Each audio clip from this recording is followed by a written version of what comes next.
Welcome to the Cruising is Life podcast. Whether you're a seasoned cruiser or just starting out, we have something for everyone. So sit back, relax, and get ready to set sail with us on the Cruising is Life podcast. All right. Hello, everyone. Welcome back to the Cruising is Life podcast. Back again for another episode. This is going to be a fun one. MSC is actually a cruise line that neither of us have sailed on, but it is definitely on our lists. And it seems like it's a cruise line that's really kind of coming for really everybody. Well, I like to say coming for everybody's throats when it comes to trying to establish themselves, especially here in the U.S. With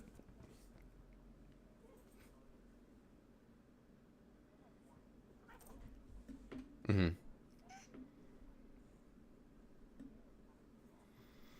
Right, of course. And it really seems like, I think, what was it, maybe the Magnifica or something like that was out of Fort Lauderdale, but it was always just one ship. Oh, yeah. It's definitely kind of strange. Like they started out just one ship here in the United States. They've always been a very heavily Italian cruise line, like heavily European cruise line at least. So it was, oh, I think I forgot to switch over your audio. Oopsies. There we go. That's better, I think. Hello. There we go. All right. Perfect. Yeah. So anyways, yeah, we're joined here by Justin. And so we have a really good conversation today for our podcast about MSC and how they're kind of trying to establish themselves within the industry and, of course, just here in the United States in general as well. But how's it going? Good. Everything's very good. Very good. Very good. And like we were saying when you were muted on accident, they started out with the Poesia, if that's how you pronounce it.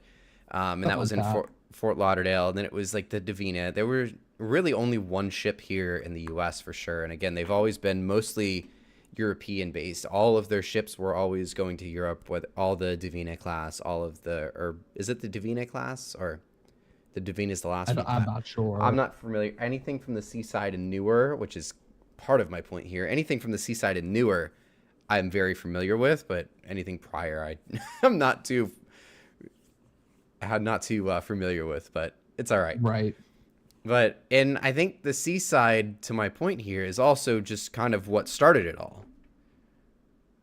Yeah, I mean that ship alone was specifically designed for the U.S. market, especially specifically like Miami. That's where she first sailed out of. Yeah, I mean once they did that, then they tweaked that class a little bit here and there. So like some of the newer ones are a little bit different, but that class specifically was meant for the U.S. market. Right, exactly, and I that 100% is what kind of revolutionized it. And maybe not revolutionized, but got it started for MSC, is that they started with the Seaside and made it, for the U.S. and everything. And, at that time they had just taken the Divina out, which was already in that 7-day placeholder there in Miami. But I think the Seaside seemed to get a lot of really good feedback. And I know with Sea View, which was the second one, they still sent it over to Europe or it went somewhere else. But ever since then, it's been just all in, it seems like, with MSC here in the United States. Yeah, for sure. And I mean, I don't know if I'm getting ahead of myself right now, but I mean, the fact that they're building a mega cruise terminal in Miami shows that they're very committed to their expansion. I mean, even their new ship's coming over here whenever it's done.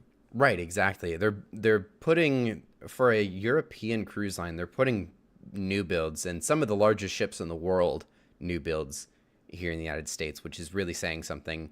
I mean, we didn't get the Meraviglia Plus class. We didn't get, Grandiosa or Virtuosa, but we did get the Meraviglia.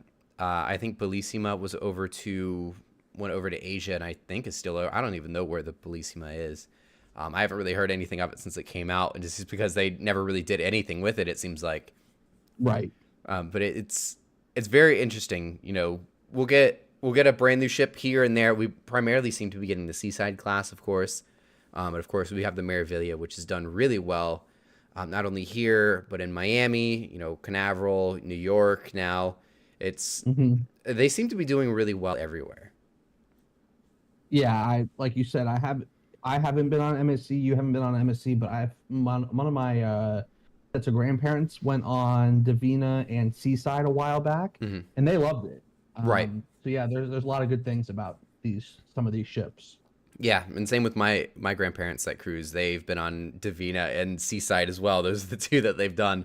I feel like the way that they're capturing the market here in the United States is also very unique to them, because the European cruises are pretty average priced from what it seems like, but in the US, they are some of the cheapest cruises you're going to find.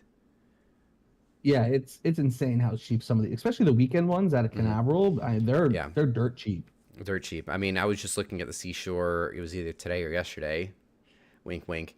Um, but Don't but call me. it was a 3 night cruise was under three. That's under $100 a night. I mean, Yeah, and that's it's not uncommon. no, it's a steal. Absolutely. And another unique part about it is with MSC, they are a shipping company. They're not like no pun intended there. They're like a legitimate shipping cargo company is what I mean by that. Right. And so they have the ability not necessarily to take a loss, but like they can undercut some of their prices and make up for their undercut cruise fares with their shipping. Which Right. is, if that's the case, yes or no, I don't know specifically, but it is a strategy. If their shipping and cargo division is very successful, like it seems to be. I mean, just about every large container that I see in a cruise port says MSC on it. Yeah, So, a good amount of them. right, exactly. So, it seems like, they're doing really well with that whole side of it. So, they can kind of not operate at a loss, like I mentioned, but they have the ability to operate at a much cheaper, rates and offer much cheaper rates because they're not as, tied down to specifically cruise fares, like, of course, the major three. Right. But with ever like coming out of COVID too, they really hit the ground running. I think they hit the ground running harder than anybody else, which is saying something because of how the Royal has handled post-COVID cruises.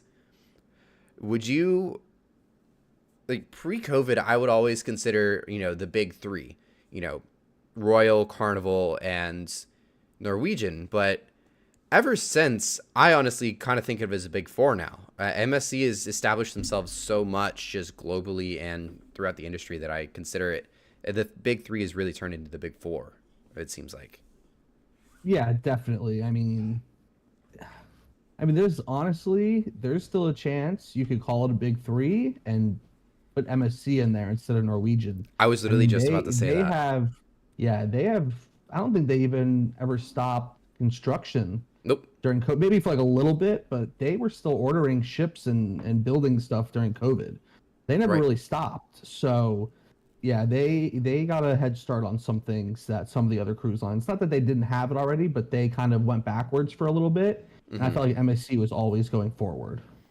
Right, exactly. If my cat can get, oof, she nearly just fell off the desk too. Um, she's literally climbing all over me. But yeah, I mean, during COVID, right, we had the Grandiosa and the Virtuosa. I think the Virtuosa, it was one of the two. I'm not overly familiar, especially with the ones that went straight into Europe. I mostly just look at what's coming to the U.S. for the most part, just given that that's where I cruise is the U.S. But Right. like they were the first ones to come back cruising. They were sailing Mediterranean with the very first major cruise line to come back, yes, but it was with one of their brand new ships. I think they had just taken delivery of it and then took it and put it right into service in 2020, and I think was probably the only cruise line in 2020 that really operated for the most part. I think you're right. Yeah, that's MSC for you. Exactly. They were operating a lot of ships out of Europe while all the other cruise lines weren't. They weren't able to operate in the US, so they really just didn't at all.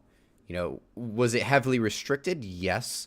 And it's very interesting how they were able to finagle all of that. But, MSC was the first to come out of COVID, and they really hit the ground running, it seems like. And like you said, they never truly stopped.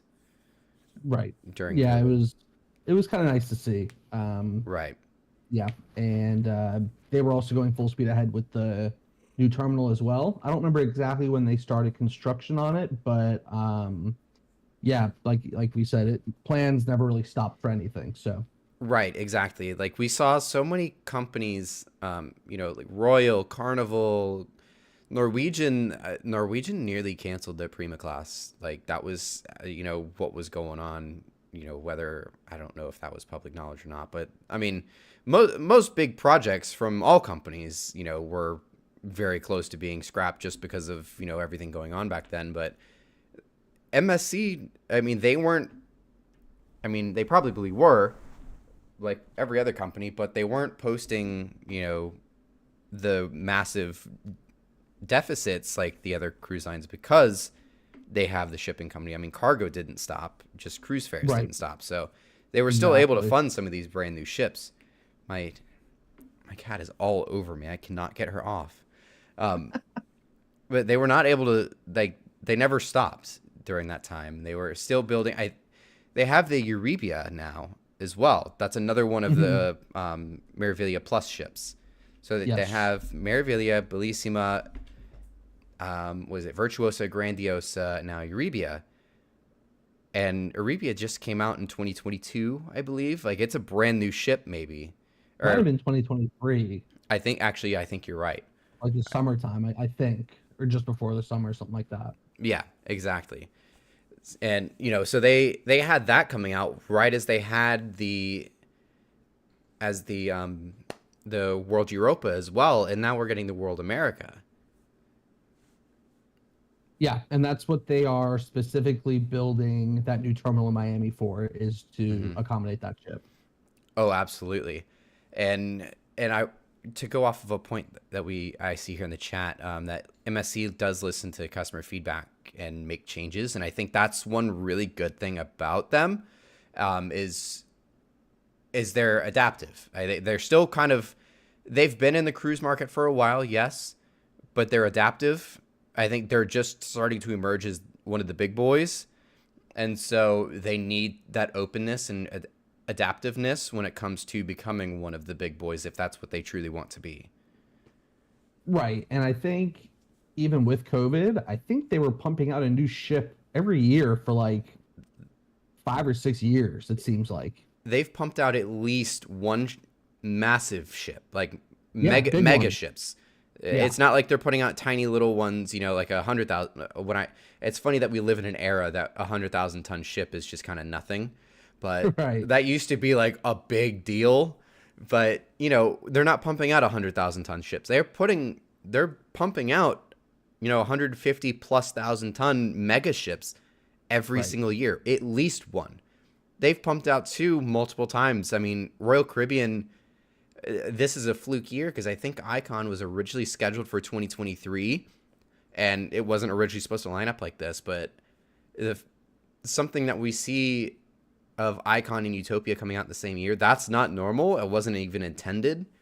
And then the last time we really saw something like that was with Harmony Innovation in 2016. But that was forever ago. And that was, just one of Right. those one-off things. But MSC's doing it constantly. Yeah, it's pretty impressive. I got to give it to them. So that's if you own a cruise line, you're looking how to make it, do what MSC is doing. Right. Their biggest thing is one, that adaptiveness that we just talked about, and I think they're not afraid to take the risks either. Right. They're Yeah. just No, they. building, building, building, building. Yeah, and it's paying off. It was a They, good gamble. They won that. oh, absolutely. And I've been saying I want to sail with MSC for so long, and I still do. And I think this year is finally going to be the year I do it. I just need to figure out, a good time to go because at this point it's $300 to go. I mean, for just to at least try. That's the thing too with these prices. Like, there's so many people that are in the same shoes as us. that Right. are just going, oh, I want to try it so bad. But here in the US, where nobody's really sailed with them very much, what's that? You're gonna pay double the amount to go on, maybe not Carnival. I mean, you're still gonna spend close to $400 or $500 to Carnival for a 3-night cruise. You're just spend close to that, maybe more, especially on Utopia. You know, Oh yeah. it, MSC just seems like such a good entry point. I don't know if it would be a good first cruise to go on. I don't know. Again, I've heard a lot of mixed reviews with MSC. That's the thing. But they're not the mixed reviews that I've seen about Margaritaville. That's for sure.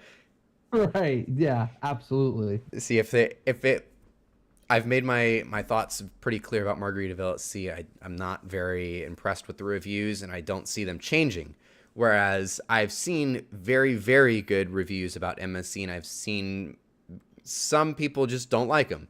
You know, it is what it is, but they do seem to listen Yeah. to Definitely. whereas Margaritaville is kind of like, okay, well, we got a bigger ship coming out now. That's literally their solution to negative reviews. Like, we'll just give you another one. We'll just give you a little bit bigger. Hopefully it comes out a little bit better. Right. But Exactly. and another thing is like with the cheapness of these cruises, cheapness, is that a word? But you know, the low cost of going on some of these cruises, these are beautiful ships. Like these are stunning ships. And Yeah. No, they're some of the pictures like from the interiors of some of these ships. I think it's like the seaside or like that class, that main atrium is incredible.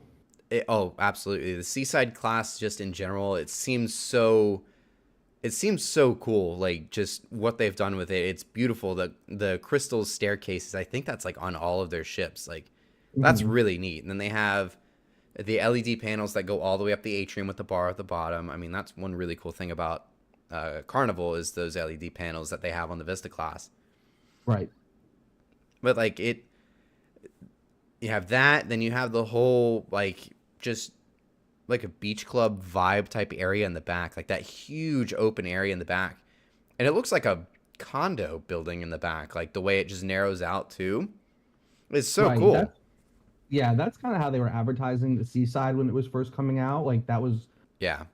the angle that they were using on billboards and stuff. But especially on the seaside class, they maximize deck space, whether it's up on the top, down on the waterline. I mean, there is so much open deck space on that ship. It's pretty unique. It's unique compared to some of what these other ships are.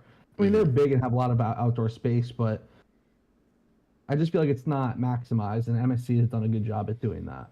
Yeah, that's one of the biggest things about the Prima class. I know there's part of the same project and same relative design, but I hear that there's just not a lot of open deck space, like openness of the deck space when it comes to the Prima class, whereas that's completely not the thing on the Seaside class. Right. And especially it's just so big, open, wide in the back, and then even up in the top. Like it does narrow out, but they make so much of it. Like there's still a large pool. They even have a zip line.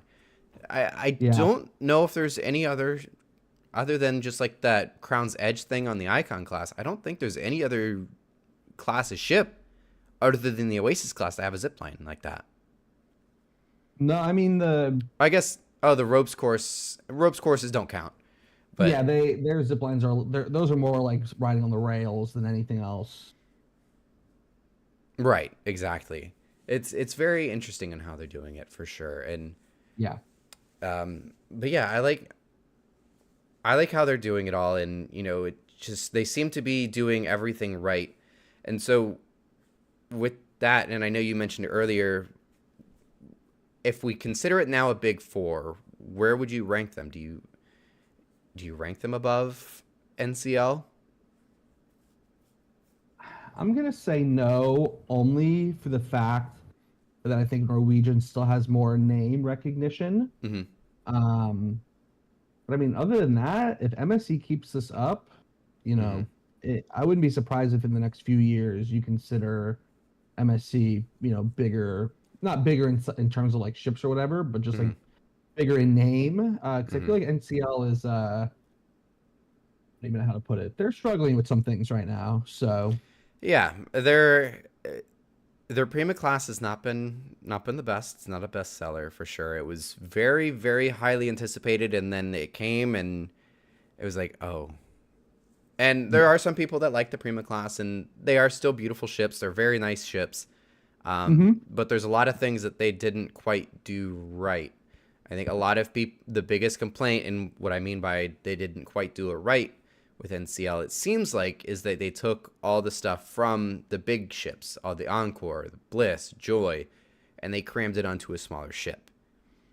It's just not going Right. to I work think like if that.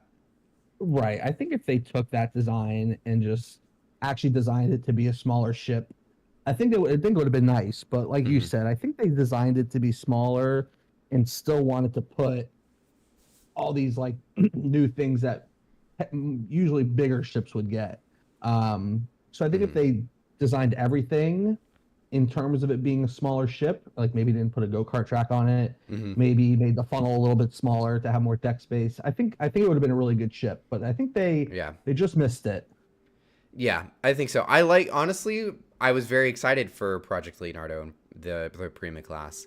Hmm. And feel like we're gonna reference it a lot because they are part of the same project out of Fincantieri. Like they have very, very similar designs, and Yeah. that's why they're part of the same project.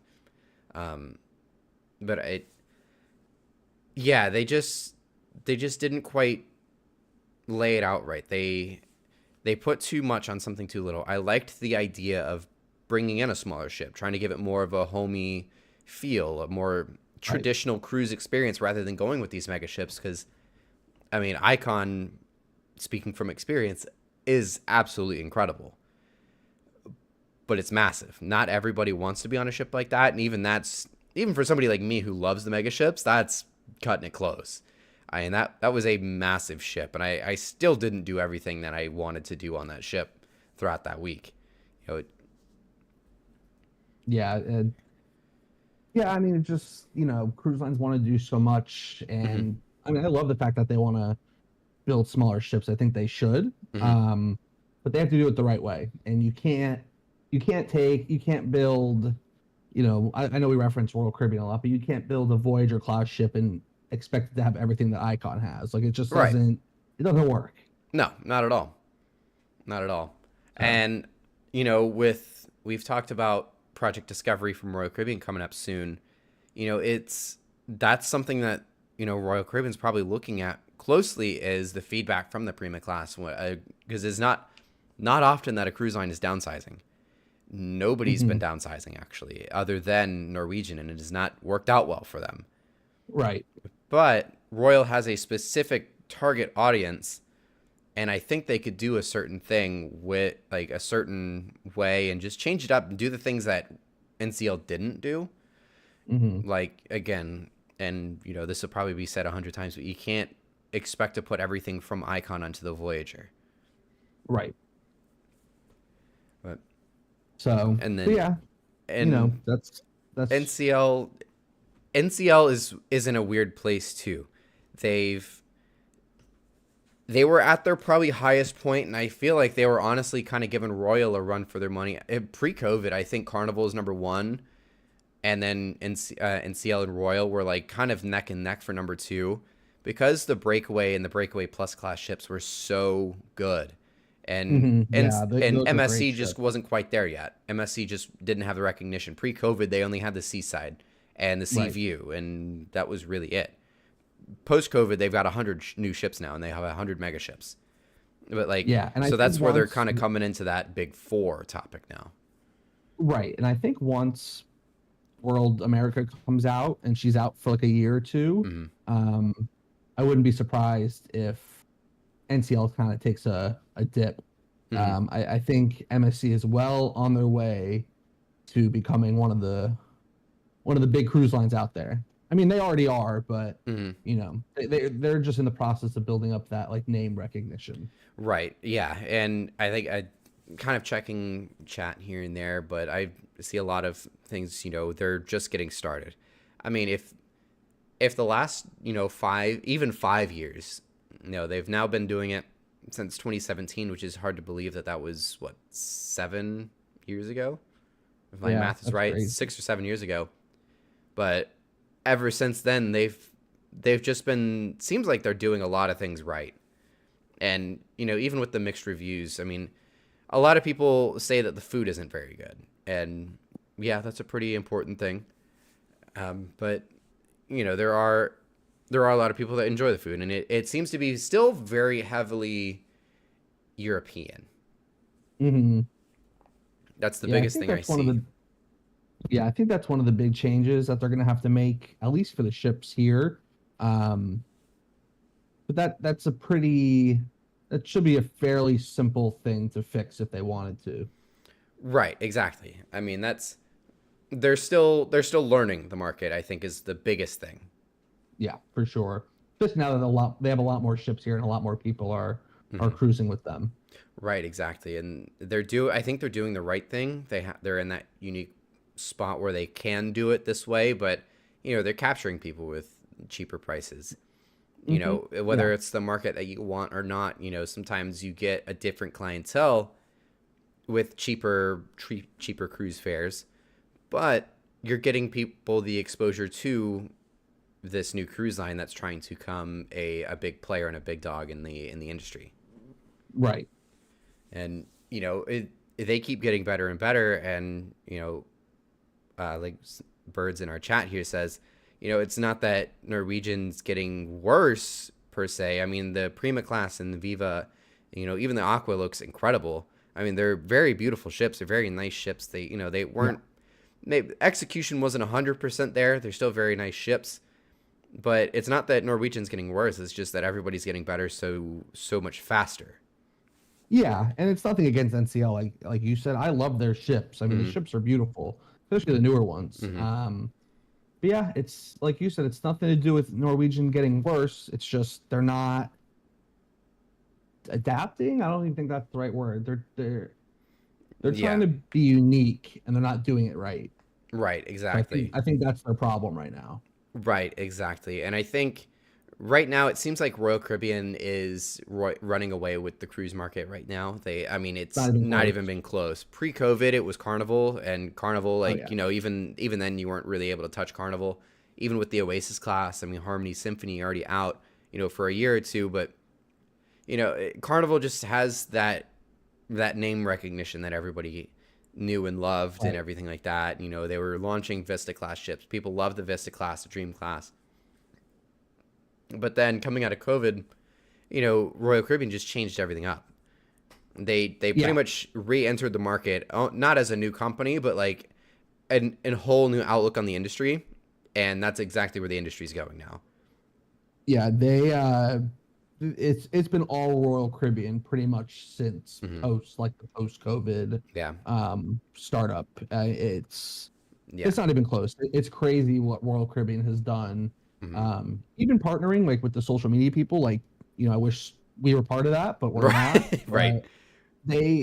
I used to never see stuff like that with any of the cruise lines. Like they would just like do their own thing, but now it's Royal Caribbean is really taking advantage. They've done the right things. That's pretty much the sum of it. They have been ahead of the game on a lot of different things, and it's pretty much all worked out. Yeah, they seem to really be capturing our generation, which we're kind of between the millennial and Gen Z generations, but that's their target audience now. They used to be the not older per se, but they have a very wide demographic, and they didn't really appeal to younger audiences at first, when as younger as in people in their 20s, and especially kids. That used to never be a kids cruise line. You would never see a lot of kids on Royal Caribbean. But now, I mean, Icon is like probably one of the most kid-friendly ships out at sea right now. Yeah, I mean, even, what are we in 2024 now? Even 15 years ago, they didn't even have water slides on their ships. I think a handful of them had little itty-bitty ones. Yeah. And now look at Icon. It's got an entire water park. Right, exactly. The biggest water park at sea. Yeah, they've changed a lot in the last 2 decades, give or take. and they've kind of just taken over. It's all Royal Caribbean now.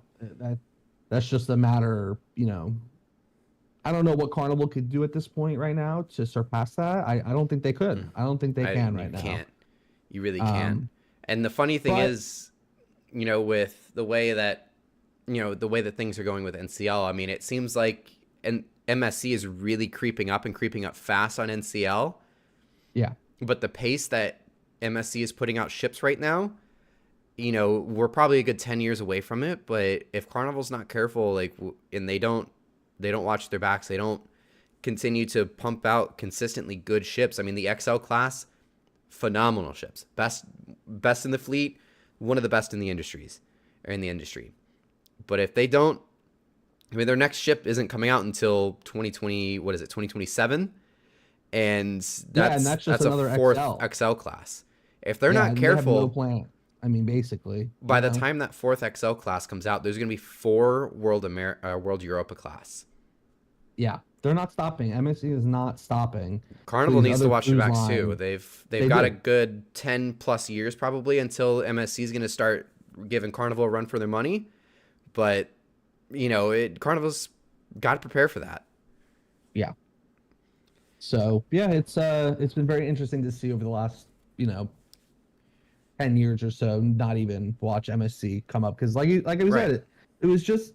I mean that they had that one in Fort Lauderdale, but they were pretty irrelevant at that point. Mm-hmm. But I mean, other than that, they just had Divina for like several years, mm-hmm. and I remember that was like a big deal when it came out. I was like, oh my god, like that we never have a ship from that cruise line mm-hmm. here, and now it's like a normal thing. Right, Canaveral, Miami, it's crazy. Yeah, I wouldn't be surprised in the slide, and we haven't even really dove into where MSC is going. Within the U.S. But again, they used to just be one ship out of Miami for the longest time. Now they've got a ship up in New York. They've got a ship in Miami. They got a ship in Canaveral now. I would not be surprised. Yeah. What do they have? The Magnifica. Is it Divina here too? Yeah, Magnifica, Divina, Seascape, and that might be it. So they have 3 in Miami alone. Aren't they building a new terminal in Texas? Yes, Galveston? They're building a new terminal in Texas now. They're putting the Seascape over there. I think with the arrival of World America, Seascape's going to move over there. So now Texas, of all things, is getting this, this big emerging cruise line. And yeah, that's... Carnival basically owned Texas for a while. I still think they do. And that's my whole argument with Icon 3 not going to Galveston. That's Carnival's territory. Yeah. But NCL or MSC is creeping up again. They are. The fact that they're building, it's not like they're just sending a ship there. They're building a terminal, so that means they're committed to keeping a ship there probably year round eventually. Right. And I see in the chat here from LS, MSC is going to be on the West Coast in the fall of 2023. Wait, I did not know they were going to the West Coast. I'm looking that up right now. When? Fall of 2023. Wait. Fall of 2025. I can't read. Who's going there? Divina? Let's see. I wouldn't be surprised. Probably Divina.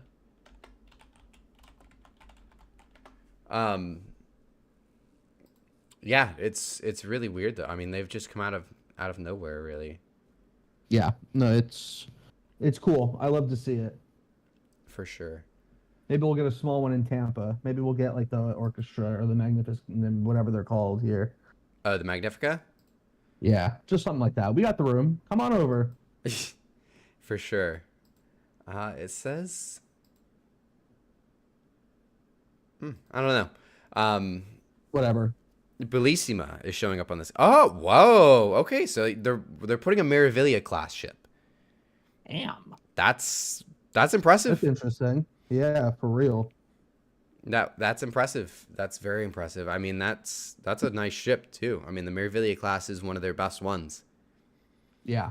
So yeah, now they're sailing out of Los Angeles. They're sailing out of Texas. They're about to be sailing out of Texas at least. Like 2025 is going to be. I think that 2025 will be the year if they're gonna do it. MSC is gonna take over NCL in the year 2025. Yeah, I would not be surprised because It I'm would really be looking forward to World seeing that. America coming out. I am extremely Absolutely. excited. I want to sail on it so bad. I know we already have our 2 week-long cruises booked for 2025, but I really want to sail on the World America. I know. Have they released prices for it? Yeah, they're really cheap. All right. Well,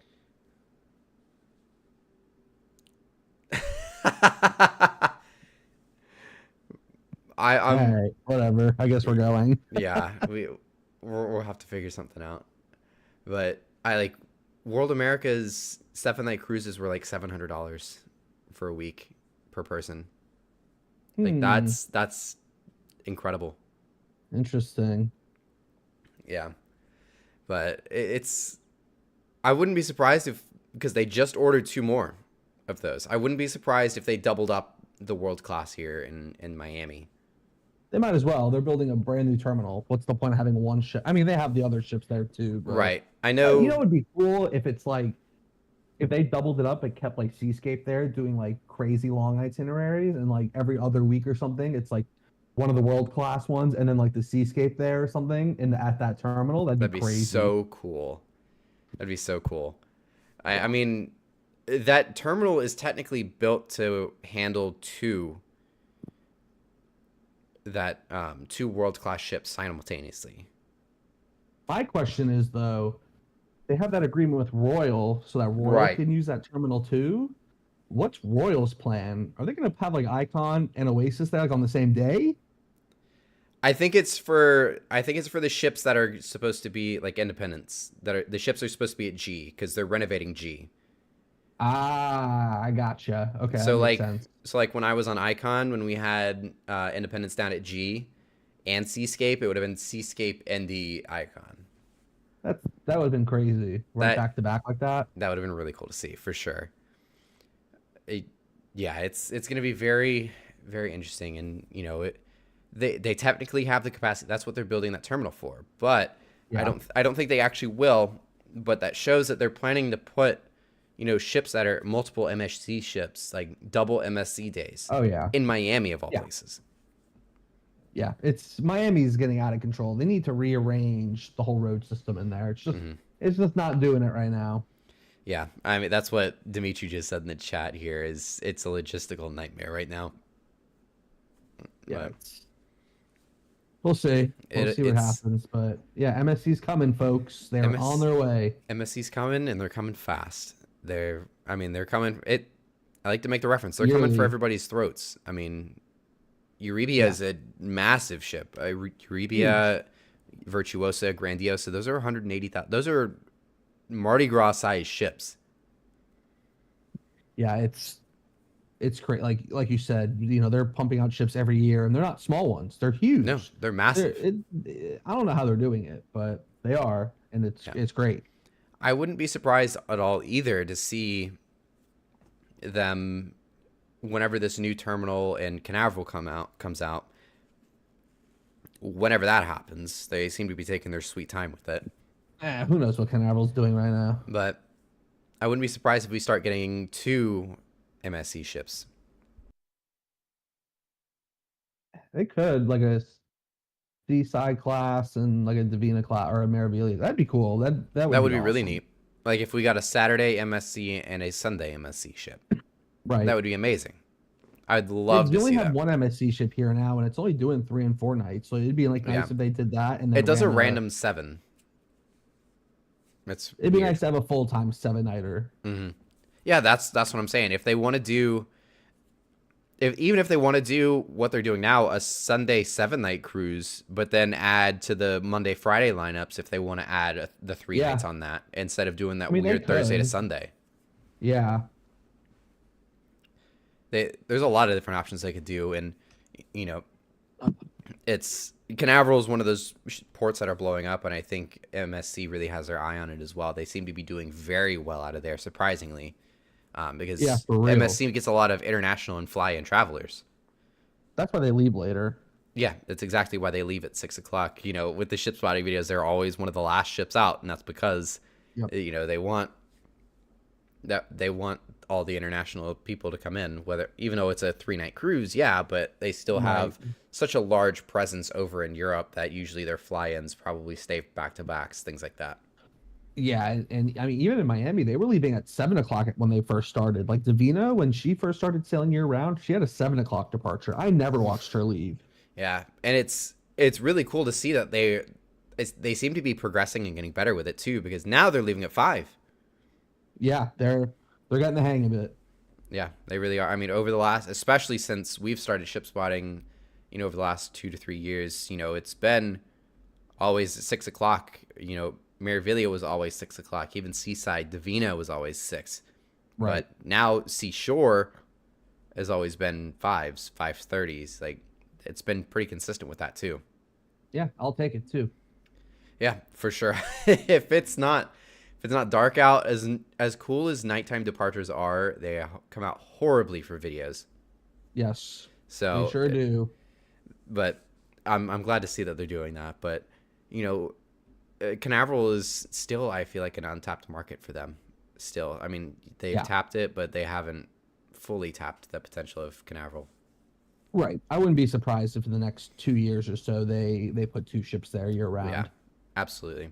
And I think the Seashore right now is only scheduled through 2025. Like, there's nothing right now scheduled other than the Seashore. So, I mean, there's so much potential what they could put in there, whether it's a Meraviglia class or whatever it is.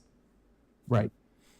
But, and then again, Miami, they could send probably those smaller ships back. They could probably put the Meraviglia back in Miami. They can put the Grandiosa or Virtuoso over here, and one of those. I was gonna say, yeah, they could bring European over ships. one that hasn't been over here yet and kind of just flip them. Right, exactly. And Bellissima, it seems probably not doing all that well in Asia, which I know Asia in general is not a really good market right now. Yeah. Pre-COVID, that was one of the strongest ones. Post-COVID, not so much. Not so much. But I know Royal is still trying to get back into that. They've always had the Spectrum over there. They pulled the Wonder out.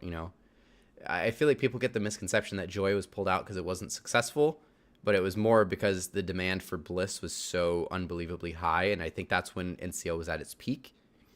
And that's why the Joy was actually pulled out, is because Bliss was doing so well that they needed it. And it was actually more cost effective for them to do the whole dry dock and put it over in Alaska. Right.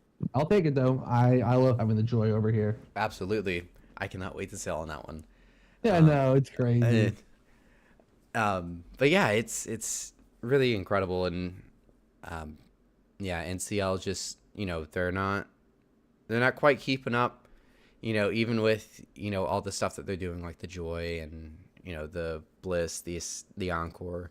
They're also not with the Prima class. They are coming out pretty consistently now. I think this year is the only year that they're not releasing one of their new ones. Mm-hmm. But like 25, we're going to get the Aquas. 26 is going to be the next one. 27, 28, which they are all going to be progressively getting bigger. So I'm excited to see if they actually do well, or like if they do better than Prima and Viva. But I hope so. I really do. I'm not saying anything against NCL, and I'm not hoping for their downfall or anything like that. I love NCL, but there are a lot of things that they're just not doing right, it seems like. Yeah, they need a shakeup, I think, in corporate, and just take it in a different direction, because they have the potential and they're just missing it, unfortunately. I think what they're doing, and just piggybacking off of one of the chats I see here, but they're trying to compete instead of competing with Royal and NCL or Royal and Carnival like they always have been, like they should be. They're trying to compete with Celebrity and Princess. Yeah, and it's not going to work. That's clearly. It's not working. They're not offering the same thing. They're offering one market, but they're trying to appeal to another one, and it's just not how it works.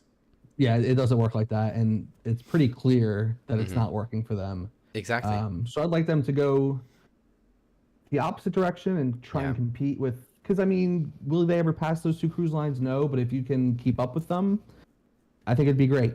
Yeah. Absolutely. And that's what MSC is doing. Literally, that's what MSC is doing. Literally. Literally. They're doing such a good job lately. And, even with all the mixed reviews of MSC, I mean, people are still going, and people, even the people that don't like them the first time, there's even people that are going back again, for a second time on MSC, and it's like, well, we got you, and if you didn't like us the first time, you're sailing with us again, so we've apparently got you. Yeah, I mean, I even have coworkers that ask, about MSC. Like I had one who actually won a competition through her company, and it was a 3-night cruise on Seaside or on the other one, Seashore, and she loved it. And I think she went on Independence of the Seas like last summer, and then she went on the MSC one in October or something, and she loved it. She absolutely loved it. I hear a lot of good things about their private island. Yeah, they have a whole private island. It's not the full extent of, Coco Cay, but... Got a pier, though. It's got a pier. Better than NCL on that part. Yeah. And then I feel like this is just us comparing MSC to NCL, and I feel like I think the whole gist of this podcast is, I think if they haven't already, they're about to become number 3. And take NCL they are well out. on their way. Well on their way, and they're very close to it. But they have a pier in their private island. They have... That's a huge win. Huge win. I mean, NCL, whether that project that they've apparently got rumored right now, whether or not that goes through, that's still years away. And by years away... look how long it took to build Coco's pier. Years. Like 4 or 5 years. Yeah, and by the time that happens, MSC is going to be well past them. Oh, yeah. It won't even be close. Yeah, exactly. And especially if they continue to put out, by the time that 4th World America class or the World Europa class or World class, whatever they are, by the time that 4th one comes out, that's when they're going to start being in this position, but with Carnival, I feel like. Yeah. Oh, for sure. Because at that point, Carnival is just going to be getting out that 4th XL class. Yeah, the world whatever class, the world class for MSC, once those all get into service, because I guarantee you they'll have at least 2 over here. At least 2. It's gonna change it completely for MSC. They're gonna take over. They're gonna overtake NCL. That's gonna be their game changer. Mm-hmm. Do you think we're gonna get one in Canaveral?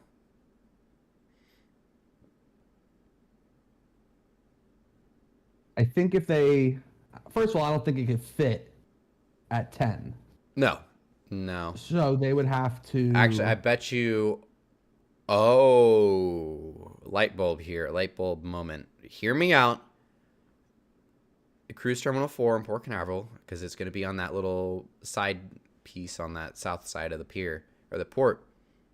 What if MSC, and I know Canaveral is also going back and forth here in my mind, this is literally a fresh idea, but Canaveral does not want that Terminal 4 to be a cruise line specific, but I can guarantee if MSC says, hey, we want that terminal, we're going to give you some money for that. We're going to give you a big chunk of change if you let us have it. Canaveral's not going to say no. No, because MSC's side would be, we're going to bring a world-class ship here if you let us build, an MSC terminal. Yeah. I mean, what are the odds to build one in Miami and then in Texas? I mean, come on. Canaveral's going to get one. Canaveral's going to get one. Yeah. Whether they fully take over 10, which I know they have to share that with NCL. I think technically they're forced to share it because NCL was there first. Right.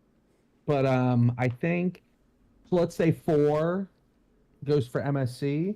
I think eventually, however long down the road they build 2, I think that will be a multi-purpose terminal. Yeah.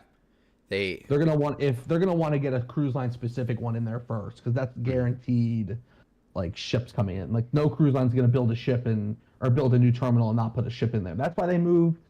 NCL did it. Well, I think we have a whole podcast. Did we do one on NCL? I don't know, but NCL has we were going to actually this week. Yeah, that's the thing. NCL built that beautiful, beautiful Terminal B. That thing looks incredible. They don't use it. No. I mean, they use it, yes, but they don't use it for what it was built to be.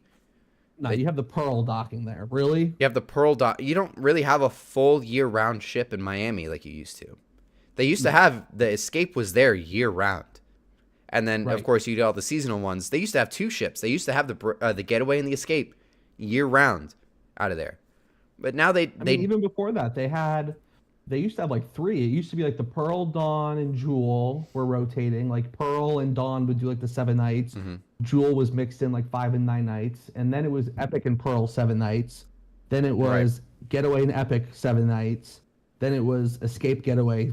So it's been like that for years. And then all of a sudden, they're like, oh, we have this brand new terminal now. Let's use it. Let's send our newest ships to Texas. Yeah.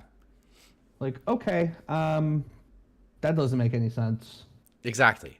I mean, they built that for the arrival of Encore, didn't finish it in time, and CL's luck there. And then everything happened with COVID, so they didn't get to use it at all. And then they finally get to use it with the Encore, but they only keep it there for a season. And then they don't put the Prima there, they don't put the Viva there, they don't put the Aqua there. Like, what are you doing? That's like if Royal Caribbean built Terminal A and then sent Symphony of the Seas to Canaveral, Fort Lauderdale, or Canaveral.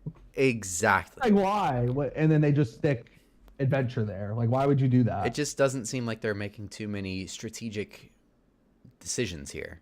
No, like I get it. Like, yeah, they could be like, oh, well, we're still using it for our ships.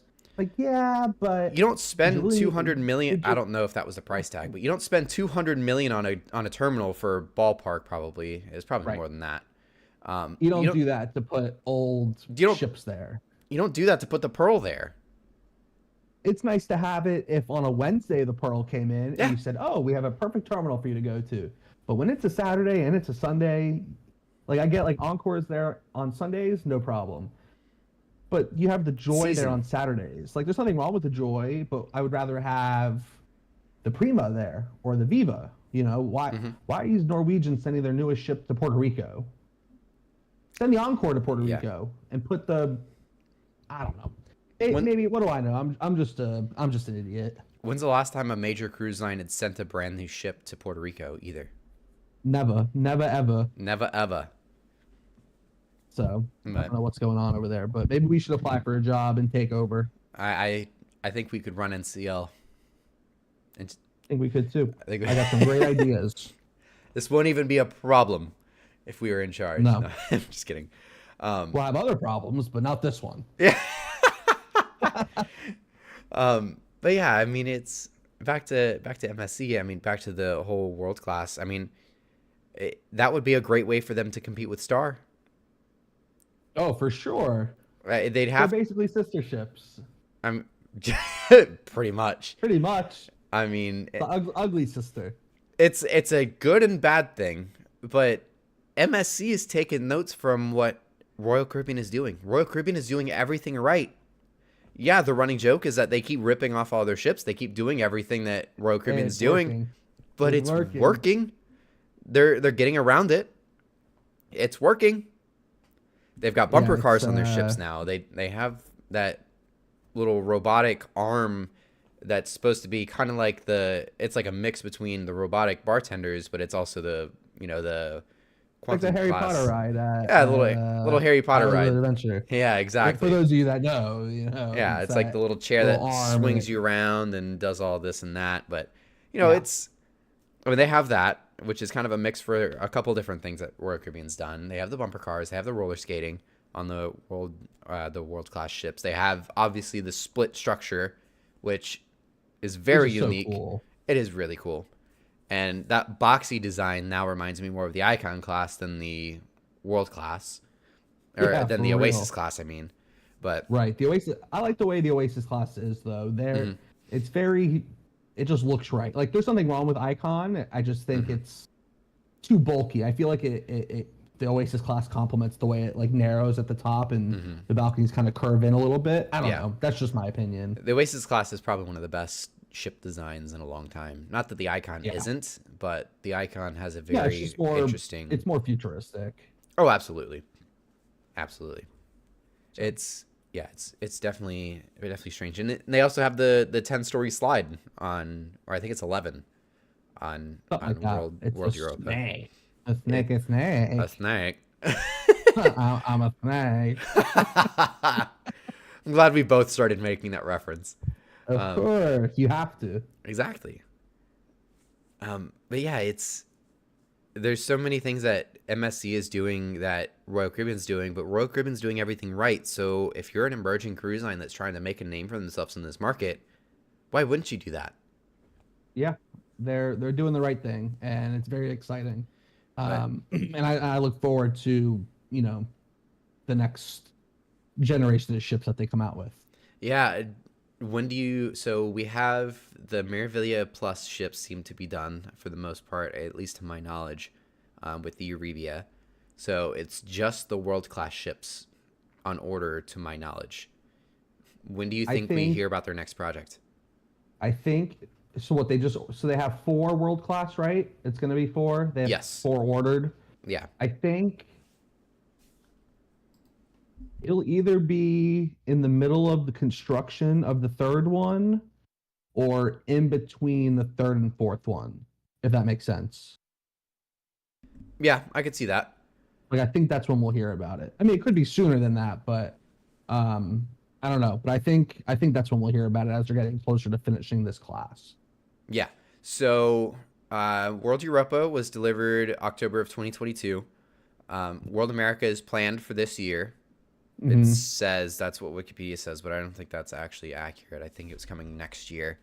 I think it's next year. I'm pretty sure it's next year. And then the next one, I'm assuming it says 25 for the 4th one, so I'm going to say 26 and then 27 for the slots. So literally all 4 will be out by the time the next XL class ship, the next Carnival ship, MSC is going to launch 3 more 200,000 ton ships. Yeah, Carnival better have something big going on, being planned, because they're missing out right now. They really are.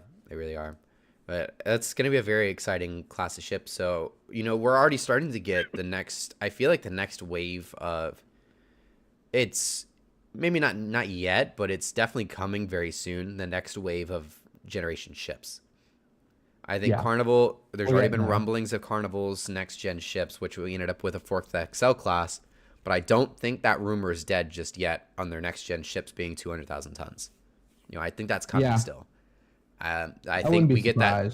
We definitely will get that this year, I think, and then we will definitely get the Project Discovery this year. So we're getting probably all this from the 2 major ones. We probably won't get anything at NCL for a while.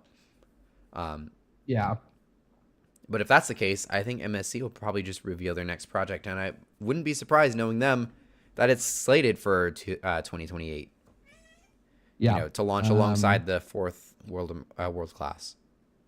Yeah, no, I would not be surprised. They've been pretty consistent recently, so it's exciting. It really is. For sure.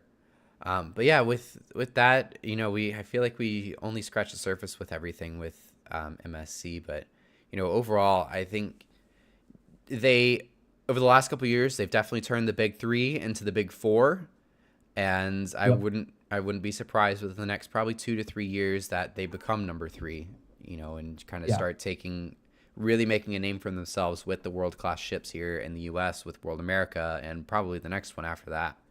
But yeah, any closing statements or any thoughts? No, I just think that it's, like I keep saying, it's very exciting what they've been doing, and they're building all these new terminals and ships and stuff. So it's great. It's great for the industry. There's a lot of demand right now, and MSC's taking advantage of it. Yeah, for sure. With them going from just a couple years ago, just 1 ship in Miami, to now multiple ships in Miami, along with a ship in New York, a ship in Canaveral, a ship on the West Coast of all places. Now we're about to build an entire terminal in Galveston, Texas. Like they're really establishing themselves here. They've already done a really good job with it, and they're only going to do better, and they're only going to make more and more of a name for themselves in the next couple of years. So I'm excited to see where everything goes for them. But yeah. So that'll be all for tonight's podcast and this week's podcast. I hope you guys enjoyed. Next week, it will be a pre-cruise podcast for our cruise on Liberty of the Seas. We'll be sailing on Liberty of the Seas next Friday. So our Wednesday podcast will be all about our upcoming cruise on Liberty. I know me and Justin will be on here. I'm not sure if anybody else from our cruise will, but we are sailing with Tyler, Caleb, and Jerry, who have all been on the podcast in the past. So hoping to have the whole group. So yeah, next week will be all about our cruise coming up on Liberty of the Seas here pretty soon. Hope you guys enjoyed this week's podcast, and we'll see you next time. Goodbye.